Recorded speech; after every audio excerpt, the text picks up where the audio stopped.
By the end of this episode, you'll see how Edmund Burke, a man born into religious tension and political turmoil, became the voice of wisdom in an age drunk on revolution.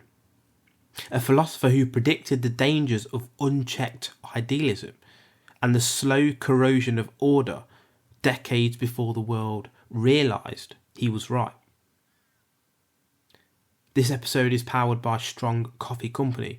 Coffee, protein and focus in one.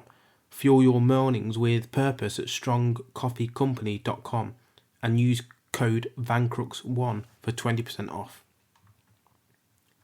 Edmund Burke was born in Dublin in 1729, a land divided by faith and politics. His father was a Protestant lawyer, his mother a Catholic from County Cork. Even as a child, he lived between worlds: logic and faith, law and compassion, reason and mysticism.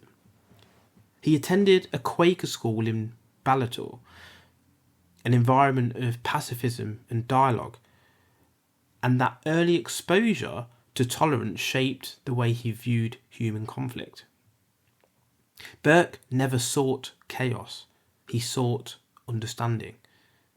At Trinity College Dublin, he founded the Burke's Club, a debating society that became a crucible for his ideas. There, he learned that arguments aren't won by volume, but by principle.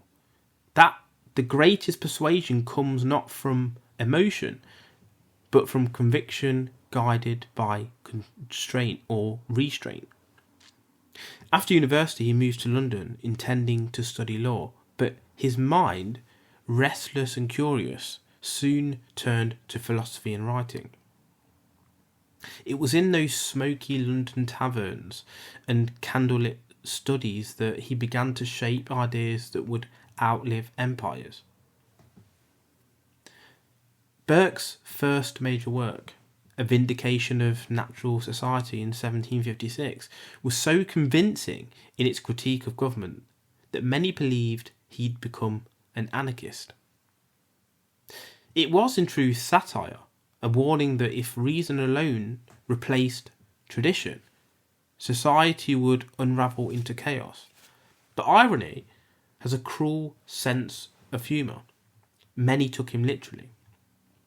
A year later, he wrote a philosophical inquiry into the origin of our ideas of the sublime and beautiful, an exploration of human emotion and aesthetic experience. For Burke, the sublime was that feeling of awe mixed with fear, that grandeur that humbles us before nature, art, or the divine. It's what pulls us towards greatness. The beautiful, meanwhile, stirs affection and harmony. Burke was amongst the first to think or link psychology, emotion and aesthetics, centuries before modern neuroscience would echo its insights. In 1758, he founded the Annual Register, a journal chronicling global events, a publication still running today. He soon found himself among the intellectual elite: Samuel Johnson, Josh Reynolds, Oliver Goldsmith. But unlike many salon thinkers, Burke wanted his ideas tested not in parlours, but in Parliament. Burke entered politics in 1765 as a Member of Parliament under the Whig Party. He became secretary to Lord Rockingham, Britain's Liberal Prime Minister, and quickly stood out as a voice of reason amidst turbulence. When the King asserted harsh authority over American colonies, Burke was one of the few who defended the colonists' rights. He warned Parliament, "The use of force alone is but temporary. It may subdue for a moment, but it does not remove the necessity of subduing again. In other words, repression is no substitute for understanding." Burke wasn't anti-empire, he was anti-tyranny. He denounced corruption in the East India Company and campaigned against religious persecution in Ireland. His moral compass pointed not to ideology but to justice. In 1774 he became MP for Bristol, England's second city. But his progressive stances supporting Irish free trade and Catholic emancipation cost him re-election. He refused to flatter the crowd. Your representative owes you, not his industry only, but his judgment, he said. And he betrays instead of serving you if he sacrifices it to your opinion. Burke believed politics was not performance, it was stewardship. This episode is sponsored by More Labs, advanced hydration and recovery for sharper performance. Visit morelabs.com and use code Vancrux1 for 25% off. Then came 1789, the French Revolution. The world watched in fascination. Philosophers called it the triumph of reason. Burke called it the triumph of madness.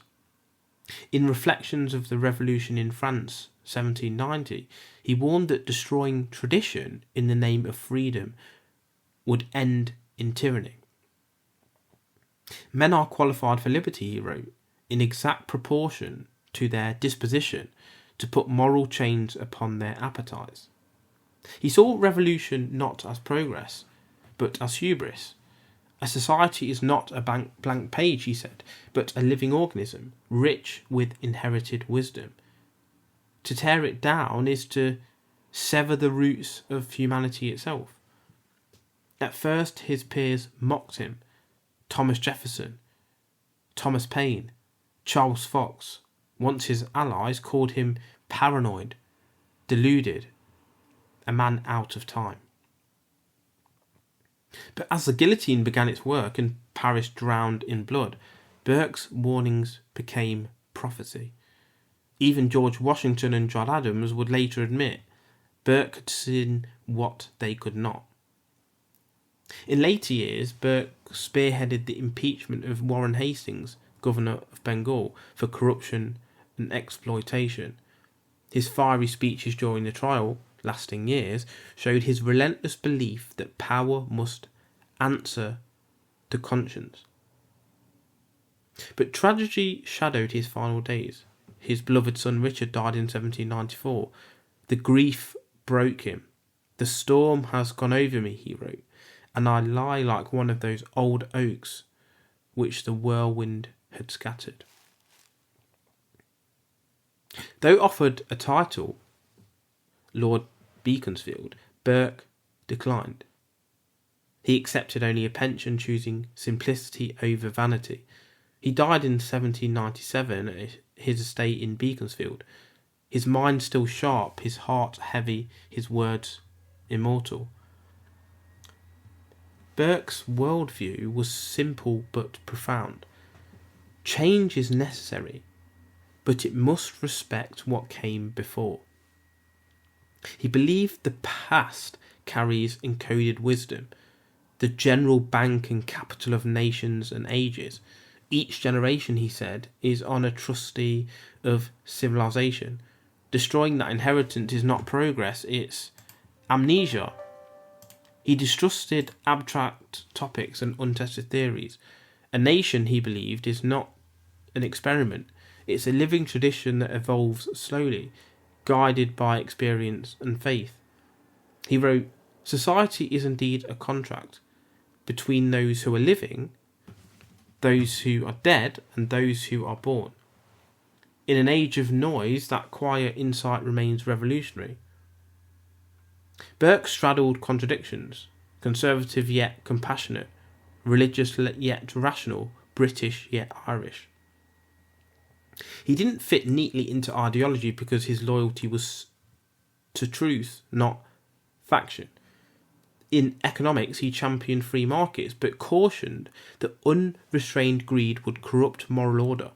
He admired Adam Smith's market philosophy, yet warned that markets would, without virtue, breed monsters. Even Karl Marx would later grapple with Burke's ghost, calling him the foremost thinker of the ruling class. Burke understood what many still miss: economics is not numbers, it's psychology, ethics, and human nature. History proved him right. Every failed revolution, every technocratic utopia, every collapse born with arrogance, Burke had already diagnosed centuries earlier. He believed that when tradition dies, meaning dies with it. When every man becomes his own ruler, chaos isn't liberation, it's loneliness. He warned that civilizations fall not through invasion, but through amnesia, the forgetting of who they are. Edmund Burke was not just a philosopher or politician. He was a mirror to civilization. He reminds us that freedom demands discipline, that moral imagination sustains order, and that gratitude, not resentment, is the foundation of society. He was called a reactionary by those who understood him, yet time has proven him a visionary. His words echo in modern conservatism, classic liberalism, and any worldview that values wisdom over impulse. And perhaps the truest measure of his genius lies in a single principle. When passion rules reason and novelty rules wisdom, the world unravels. Burke stood against the unravelling, and centuries later his voice still whispered through the corridors of power, reminding us that the greatest revolutions are not those that destroy, but those that preserve what is worth saving. This episode was brought to you by Liquor Gummies, the smarter pre-game for better mornings. Visit liquor.com, Liqure, and use code Vancrux1 for 20% off.